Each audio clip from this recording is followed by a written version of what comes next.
विश्वपल्ला का विवाह खेला नामक एक राजा से हुआ था। एक नदी के तट पर खेला का राज्य था। शादी के बाद राजा खेला को काफ़ी दिक्कतों का सामना करना पड़ा था।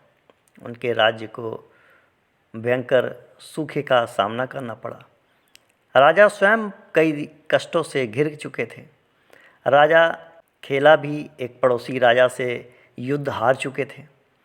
लोगों ने विश्वपल्ला को दोष देना शुरू कर दिया, क्योंकि ये सब चीज़ें उसके खेला के जीवन में प्रवेश करने के बाद ही हुई। विश्वपल्ला बहुत परेशान हो गई। विश्वपल्ला एक आश्रम में पली बढ़ी थी, जहाँ उसने गुरुओं से युद्ध कला बचपन में ही सीख ली थी। उस बच्ची को यह तक मालूम नहीं था कि वो कौन है, कहाँ से आई है, उनके माता पिता कौन थे। उन्होंने पयोस्मेन ऋषि के संरक्षण में रहकर अपने भाग्य की तैयारी की थी। विश्वपल्ला अपनी मंजिल की तलाश करते हुए अस्तिकानीर राज्य पहुंच गई, जहां विश्वपल्ला का विवाह खेल राज नामक राजा के साथ हुआ था। खेल राज महापराक्रमी राजा था और विश्वपल्ला भी शक्तिशाली योद्धा थी। एक बार दुश्मन ने खेल राज के राज्य में हमला कर दिया। दोनों शासकों के बीच महायुद्ध छिड़ गया। खेल राज को युद्ध मैदान में देख विश्वपल्ला भी जंग में उतर गई।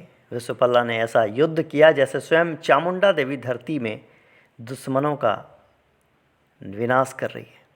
दुश्मनों के लिए विश्वपल्ला से जंग जीतना मुश्किल हो रहा था। तभी सैनिकों के एक झुंड ने मिलकर विश्वपल्ला पर हमला कर दिया और इसी दौरान उसका जो है एक पैर कट गया। पैर कटने के कारण विश्वपल्ला युद्ध नहीं लड़ सकती थी।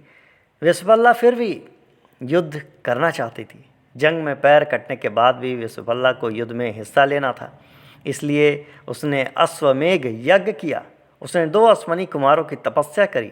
अश्वनी कुमार ऐसे देवता थे जिनका शरीर इंसान की तरह था, लेकिन सिर घोड़े के जैसा। ऋग्वेद में लिखा है कि अश्वनी कुमार के 2 जुड़वा देवता, जिनका सिर अश्व मतलब घोड़े का है, वह अपने सोने के रथ में हवा में उड़ते रहते थे और असहाय लोगों की मदद करते थे। अश्वनी कुमार के दोनों जुड़वा भाई दयालु और भोले थे। विश्वपल्ला की तपस्या से प्रसन्न होकर उन्होंने विश्वपल्ला को एक लोहे का पैर उपहार में दिया था, ताकि वह लड़ाई में भाग ले सके। फिर क्या हुआ, विश्वपल्ला को अश्वनी कुमारों ने जो लोहे का पैर उपहार में दिया था, उसके दम पर विश्वपल्ला दोबारा जंग के मैदान में उतरी और उसे देखकर दुश्मन सभी भयभीत हो गए और आश्चर्यचकित भी रह गए कि वो कैसे आ गई। विश्वपल्ला ने हजारों फिर सैनिकों को मार गिराया। विश्वपल्ला के साहस और उसकी नकली लोहे की टांग के बाद युद्ध लड़ने की कहानी ऋग्वेद में उल्लेखित है। इस कहानी के पीछे के विज्ञान को समझिए। भारत प्राचीन इतिहास के कितना एडवांस था। विश्वपल्ला के साहस और उनके द्वारा नकली लोहे की टांग के सहारे एक युद्ध लड़ने की कहानी ऋग्वेद में बताई गई है।